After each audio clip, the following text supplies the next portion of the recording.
Hello everyone, welcome. I'm Josh. I'm Dave. And we are a lot of critics, only not in a lot. We are in the spoiler zone. For our second spoiler zone edition, we are doing Fallen Kingdom, Jurassic World sequel. Yes. I loved it. I already said I loved it in our lot review, but I still love it. I will always love it. It's one of the best summer blockbusters I've seen in a long time. Mm-hmm. And I have a few reasons why. Give me one. All right. Knock it out. This movie knew who to kill. It gave you people that you wanted to see get eaten. This was my issue with the first Jurassic World, is that occasionally some of the victims were innocent people. They were people who weren't even really that bad.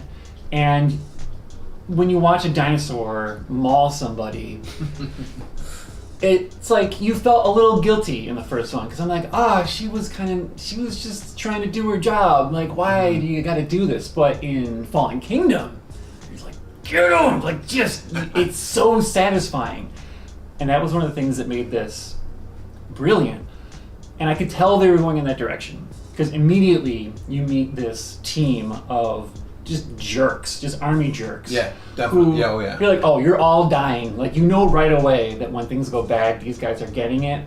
Yeah. And they don't waste time. Like, and it's such a simple thing, but it shows that the director of the movie knew what he was doing. Mm-hmm. He knew he was setting up an almost guilt-free, again, summer blockbuster, giving people what they want. Definitely. And just the main villains. There's two major villains. Army guy and Smarmy guy. Who was like... what? Yeah. I don't remember his name. He was just I mean, both of them aren't, like... They're nameless, to the audience, because they're just... There's the suit, and then there's the tracker. There's the guy in the field.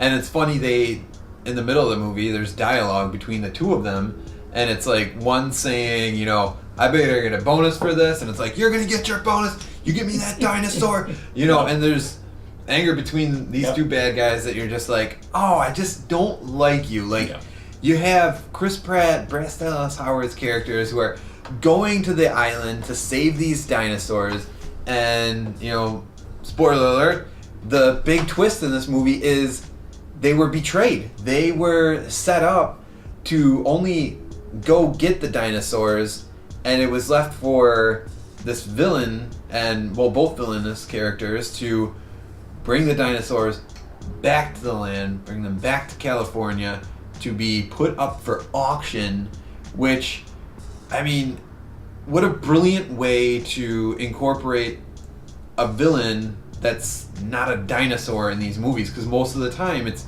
the dinosaurs, it's the T-Rex, it's the Velociraptors, it's, you have your corporate big shots that you don't like, from like The Lost World, the sequel to Jurassic Park. Yeah. But, I mean, most of the time you're just kind of like rooting for these survivalists at the park or in the world trying to avoid the dinosaurs. But in this, you have some really good villains that you kind of root for the dinosaurs to get them. I was just about to say, that is the biggest difference between this and a lot of the other Jurassic Parks. The dinosaurs are not the bad guys in this. No. You empathize with them, and they treat them as actual animals, and there's almost like an animal rights angle to this. I mean, they pitch it right in the beginning with, you have CNN reports of like, should they go back to the island to save these dinosaurs? Should they not? We're bringing it to Congress. Like, they kind of have that feel to it. And how about the scene where you almost shed a tear? I mean, that you felt so much emotion. When the Brontosaurus, is it still called a Brontosaurus? There's probably, they changed the names of when I was in grade school. They're not called that anymore. But the long neck dinosaur from the original Jurassic Park, from all of these movies, there's a heartbreaking scene where everyone's leaving the island. The island is in flames, going down. Yep. And it just lumbers to the edge and gives kind of a look like, okay. and then it just Yeah. it's engulfed in smoke, and it's perfectly done because you feel you hate the people and you love the dinosaurs, and that sets up the dynamic for the rest of the film where definitely. you root for them and you root against the people. It's a good point in the movie where they draw that line, they set that up. Yeah. And it's such a nice change of pace from, oh no, don't get got by the dinosaurs. It was so, I don't know, at that point in the movie I was already like, this is great. Yeah. And then it kept having moments. But that was the biggest change of like thematically for this one, I think, beyond definitely typical monster movie. Like, who is the real monster in this movie? Hey, it's definitely. Well, that's the other thing is like this is definitely a monster movie. This is like, I mean, we've been discussing like shout out to like Kong Skull Island, another one of our favorites. That like a legitimately good monster movie that gives the monsters, or in this case the dinosaurs, the right amount of airtime, with the supporting characters being the humans that are trying to survive the elements, trying to survive the dinosaurs. So like with what this movie does, it's a monster movie. We call the dinosaurs the monsters. It's perfect. It's so much fun because of what they do. Because like in normal monster movies, when Godzilla is fighting, whatever monster is attacking him, or in Pacific Rim when you have monsters fighting robots, things like that. This movie has Blue, our superhero velociraptor, just like taking, doing what he does. That's how you have it both ways too, because you still have the Indoraptor is the monster, the monster dinosaur. Blue is the hero monster. So now you are rooting for a dinosaur to get the other dinosaur. He's the Godzilla in this. Yeah, Blue is the leading character of these movies. It's very clear now that he's the hero. It's like, Chris Pratt, you're great, but step aside because we have a raptor. Thank you for training Blue. Yeah. Thank you for setting it up. You did a good job. You set him up, but now it's like, okay. And it's just, he'll clearly have a part in the next one too because of that shot of him overlooking. He's something, whatever they do, however they continue this, Blue is going to be... He's the Blue actually, is the glue. We keep saying he. Are they she's? Oh, she's a she. I think Blue's a girl. Apologies, Blue. Right? Because I remember from the original they were all she's because of breeding purposes. Yes, you're right. So retroactively, please replace. I'll fix it in editing. Yeah. But they're all dinosaurs. Yeah, the dinosaurs. Dinosaurs. The velociraptor. Blue. But it... Well, let's piggyback on something you touched on. Okay. Where one of the monsters was the villain, the Indoraptor, as opposed to the Indominus Rex. Which, I gotta say, after recently watching Jurassic World, was set up very nicely by... foreshadowed. Vincent D'Onofrio's character, where he says, hey, listen, everyone, this isn't the end game. How about, Indominus Rex, only smaller, more agile, and more controllable? Cue Jurassic World Fallen Kingdom, where we have the Indoraptor that's created from genes of the Indominus Rex, who, if you've seen Jurassic World, you understand... He's the big bad guy. He is the beast. He's the one that practically took the T-Rex out on his own. So like, they basically set that up to take this dinosaur, miniaturize him, and pretty much put together an incredible sequence of the last 30 minutes of the movie in which he gets introduced, and just like that, he's the third villain of the movie. Oh yeah. And although he did us a favor, right? I mean, and again, this is where you're even rooting for the Indoraptor. Yeah. And that's what was so smart about setting up good bad guys, because you have the I still do not remember his name. The jerk with a gun. Yeah. guy. It's Ted Levine. I know the actor. I don't know because it wasn't an army. It was like a safari guy. like a unit. The safari guy. Yeah. The jerk safari guy who likes to hunt, who he's pulling teeth out of all the dinosaurs. And it's just because to make him extra like unlikable. Another gristly point to make you hate him when he pulls the tooth from the Stegosaurus. Yeah, because so unnecessary. Just to build a necklace. He's not even doing it for any reason other than it's like, oh, I need this for research or science. It's like, no, he's just doing it because you want to hate him. You want to hate him, but you also want to set up. Yep. So when it's so well done. It's so satisfying, and you know it's coming. And this is where the director's background as a horror director comes into play. Yeah, because he knows how to, like, a good horror movie will foreshadow whatever horribleness is about to happen and make you anticipate it and be like, oh, it's coming, and it builds it so then when it finally happens, it's that moment. Yeah, and they do that with the. And this is another point I'd like to make about movies and about characters getting it, is that when there's a real villain, I want to see them not go quickly. They should just really suffer. Just, I mean, not to an obscene point, but you don't want them. You don't want them to just get chomped and gone. It's like no. They need to know that they are getting what they deserve. They need a moment to reflect and be like, well. I'm getting what's coming to me. They've had it coming. And all 2.5, because I forgot about the third kind of villain, the auctioneer guy, the money guy. Yes. He was like sore. He wasn't as clearly evil. He was just more of like. He was kind of rolling with the evil bad guy. He was just kind of rolling with it. But he did have his own little. He had a pretty good. He is a bad guy, because this is a guy that deals with arms. He's a bad guy. Yeah. He's selling weapons to foreign countries. He's a black market kind of... Yeah, he's bad. So, he's 100% bad. We'll put him in there. He gets chomped, that's pretty good. But but the hunter, really just the arm biting, I was like, yep, don't make it quick, Indoraptor. Like, take your time. Yes.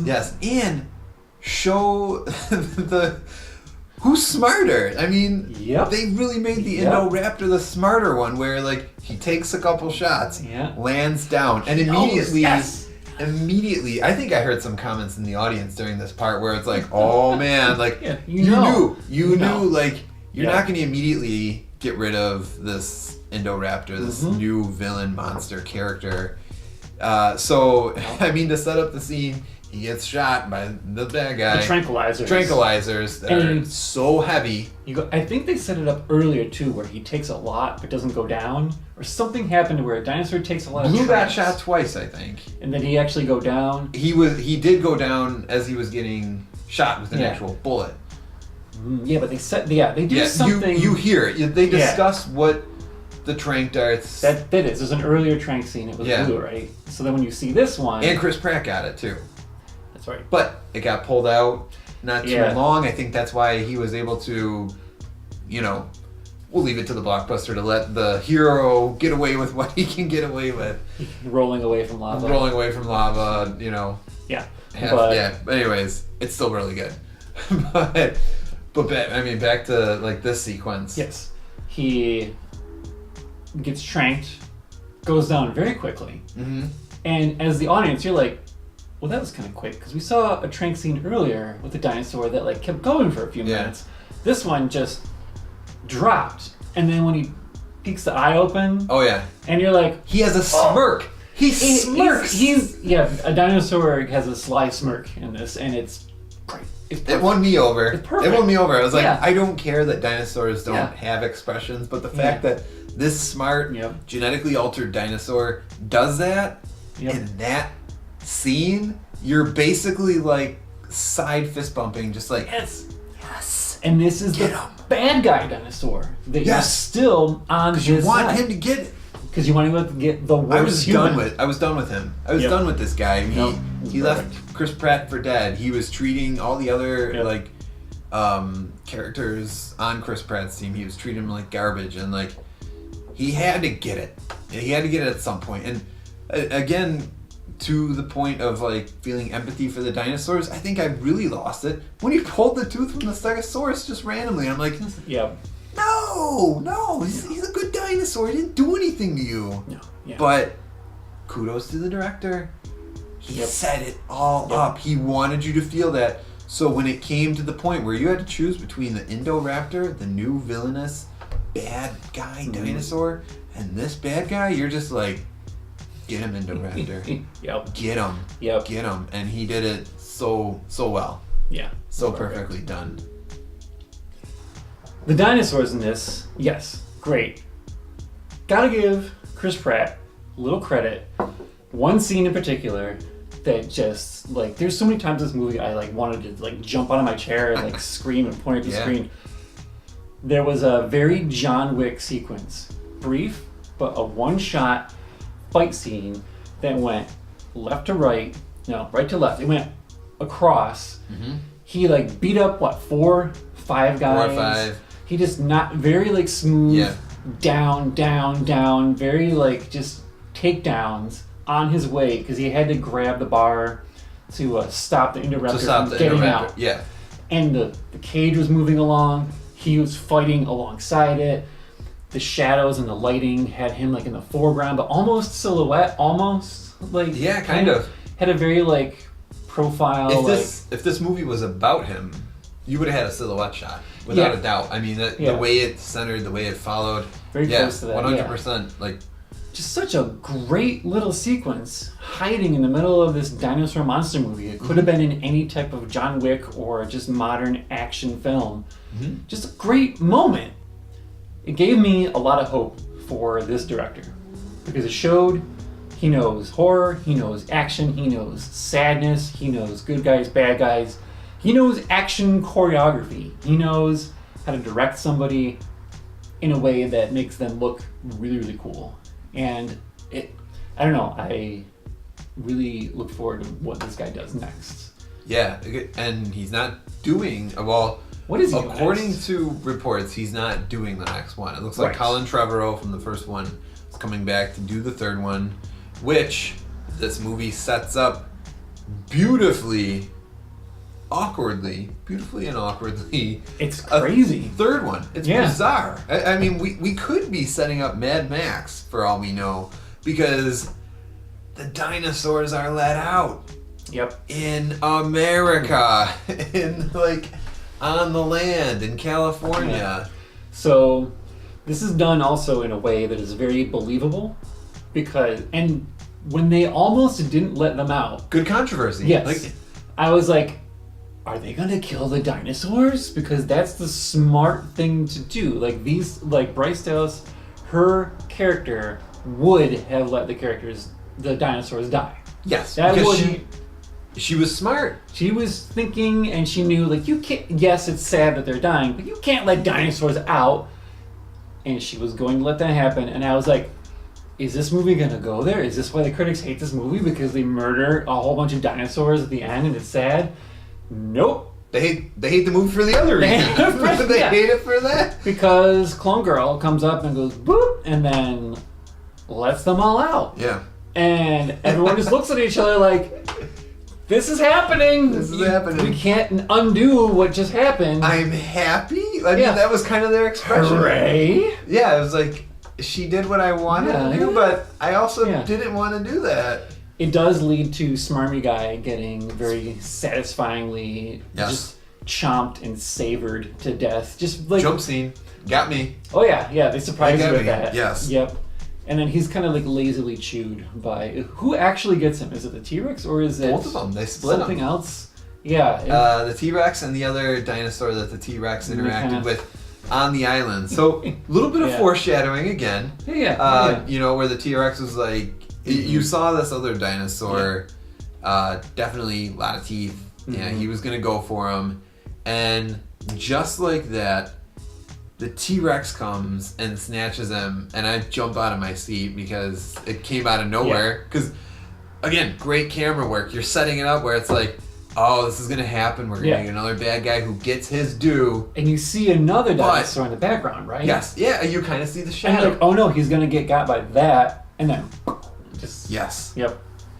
Yeah, and then they end up splitting him, kind of share. Yep. And I think as you alluded to after the movie we were discussing it, you can hear him screaming still. So it didn't go quick. It was definitely like oh no, I lost half of my body and I'm still suffering in this dinosaur. They very intentionally made him suffer like any good bad guy death should be. Yes. So that made me, sadistically happy. And isn't it funny that he brought it all upon himself? This is how you make a good monster movie. Right? You have he did it. characters that you hate, and then they get got. Get them. Because of the choices they made. Yes. Yep. And gosh, what good, believable bad guys. Yes. Like, nobody in this was comically evil. It was all the motivations made sense. All motivations. I was all about the money. I was... Oh, no, I mean, that's what it was. I was all about the money. All about the money. All about my bonus, when he's coming in, Yep. all characters. Absolutely, yep. That's what it was about. And then you had the dino rights activists who were all about the dinosaurs. And that left you with, how this movie went. Where, I mean, those were the good guys. And in the audience, you were the good guy. You were supporting the dinos. I mean... Blue, that final sequence when Blue... Oh, yes. Yeah, we got to touch on that real quick. Yes. Just, like, such a good... Again, so many, like, moments where you want to cheer. And that whole in the rain, fighting out onto the rooftops, across the rooftops. Yep. Blue showing up to save the day. It had to rain. That scene could not have been shot daylight, nighttime. No, it had to be nighttime, thundering, lightning, rain. Beautiful. It needed it all. Yeah. Just gorgeous contrast. I think the Indoraptor at one point is on the roof and roars in front of the moon. In front of the moon. Yep. On this beautiful like estate building with like just architecture that's very like crap. Really? Yeah. So much thought.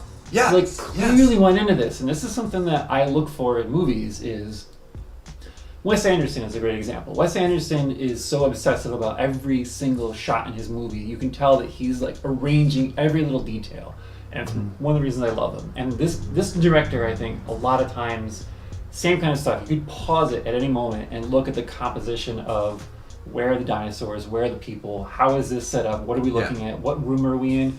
The room where they had the conversations, that was all the skeletons, it was like a museum, kind of. Yeah. You could have had these characters having conversations anywhere. You had them have conversations there. That estate, that house was perfect. Yeah. It was perfect, and it was different. I mean, you had the first Jurassic Park take place on Jurassic Park. You had the Lost World take place on the new island, and then back in San Diego. Mm-hmm. And then the third one, it stinks. And then you have Jurassic World. What third one? That takes place in the new updated park, and it takes place throughout that. Mm-hmm. Now you have this one where you have the beautiful setting of a volcano erupting island, in which sequences of dodging, volcanic rocks, and it's just like so cool. As you alluded to, like, stop any shot you want during that escape. It's a beautiful poster. It's so incredible. It's so fun. It's so cool. But then to top that, you go back to this house, this castle, this estate house that's just, it's got the science stuff underneath. It's got the museum. And then it's got, it's so perfect. It's beautiful. It had what it needed, and to like just make you enjoy a summer blockbuster that had it all. I think it really says something that as we try to talk about the plot of this movie, we can't help but talk about how gorgeous it was, and the shots and the sequences. Love it. Yes. Everything we bring up, it's like, and by the way, this was really cool, and the visuals here, and this here, and again, I say, critics, why? Like, if you're watching this video, you've probably already seen it. Hopefully you liked it, loved it as much as we did. I'm gonna go see it again. I might. You have to see it in theaters. You have to see it in theaters. Yes. This is why these movies come out in the July, 4th of July weekend. Whenever these types of movies come out, they come out around this time because they're meant for you to go see them at the summertime and enjoy them, and you know, they're popcorn. It's a popcorn flick. It's beautiful. It's fun. Yep. It's just yeah. And you know, another side note, you know, this movie's for almost everybody. I mean, ages 8. I mean, it's there's some intense scenes, but I mean, if you let your kids see the first one or the second one, this one's just as safe. And I think what helps it is Chris Pratt. I mean, his character kind of he calms the situation, but he also calms the movie for the audience. And Blue as well. Yeah. Our number one character. I almost called him number 2, but Blue is number 1 in this. And the girl actor, you know, the little girl, an identifiable younger, You're talking about the actual girl. Yes. The actual girl, the clone. The actual girl, yes. The clone. Yes. Which we're calling her a clone. When you see it, you've seen it, you understand. It's kind of like a side story that semi-made it. It kind of hints at something maybe possibly for where they're going with this, to signify that maybe people are being secretly cloned and something like. Wow. What if you splice a person with dinosaurs? Is this a prequel to Blade Runner? Blade Runner with half people have dinosaurs. I don't know. The beginning of the replicants, and everything's a franchise now. Yeah, replicants. Video's over. That was it. Thank you. No. Very nice. We did tangent, but we should go back to the end.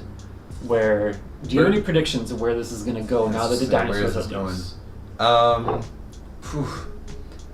I don't know.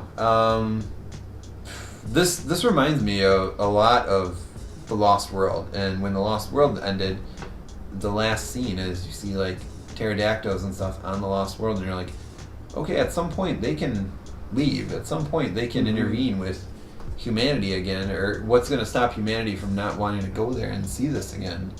But in this one, dinosaurs have invaded America. Dinosaurs, post-credit scene, you know, if you didn't stay, you missed the dinosaurs Viva Las Vegas. 2 or 3 pterodactyls flying in Las Vegas. So I'm thinking that's setting up a place like Vegas where you can have a lot of buildings, a lot of action sequences, a lot of bright colors, lights, and such. But I really don't know. I'm gonna have to digest it a little more. But obviously there will be a third one, and obviously it has to end somehow. Are we gonna spend the next movie capturing the dinosaurs and putting them on a new island, or are we gonna? Well, here we go. Here's my prediction: the hunters trying to kill them, the dino activists trying to save them and send them to another island. What else happens? That's what the directors are paid the big bucks for, to give us a better story within that plot. So that's my prediction. Okay. What do you think? Time jump. Okay. I think 5 to 10 years in the future. Okay. We come back, and humanity is dealing with things almost in a... Well, I want to mention other movies, but I don't want to give spoilers for other movies, but in a way where they've had to wall off communities. They've had to adapt to life with dinosaurs, and you have a dinosaur task force that's specifically set up for that. Okay. And people have just gotten used to it because now there are dinosaurs in the world, and we have walled cities, and we have protected areas, and we have things to worry about. And you've got domes maybe for the pterodactyls. Ooh, okay. That's where you enter, and then something goes wrong with that world, or because we saw other countries buying dinosaurs to clone.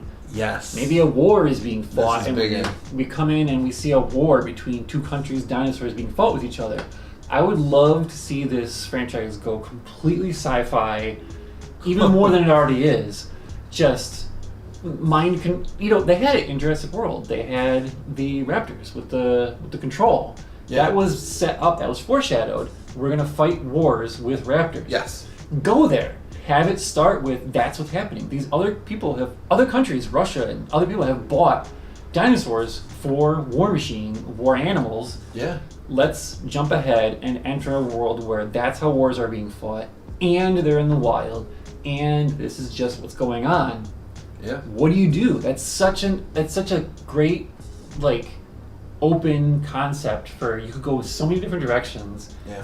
Not only that, you don't have to stop at the third one. You don't have to have it be a trilogy. As you say this, I'm like, this is... Keep going. Yeah, you're setting up more and more, and... Like a Mad Max dinosaur kind of... I was just thinking, it's like Mad Max meets Dawn of the Planet of the Apes, kind of post-apocalyptic.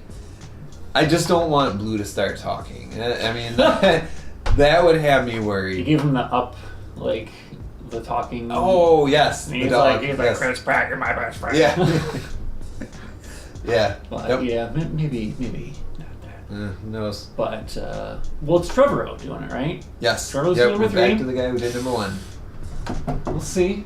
Yes, we'll see. Because 2 was better than 1. Yeah, 1's not bad, but it's not as good as 2. Mm-hmm. We'll see. But I'm looking forward to it. I'm really, actually very excited about the Jurassic franchise. Yeah. So let's keep people updated with maybe a Buzz on the Blacktop or something. I'll let you know. Give them some news as we go on. Yeah, I'm going to be following the updates. But, yeah. Right. Any other thoughts on this summer blockbuster? All I have to say is, in quoting Ian Malcolm, Jeff Goldblum's character who returned, welcome to Jurassic World. Yeah, we didn't even talk about the cameo. That's the perfect way. That was the perfect send off of that movie. Album, yeah. Yes. Yeah. So that's all I have to say. Welcome to Jurassic World. Mm-hmm. Yep. Thank you for watching. Join us again in the spoiler zone.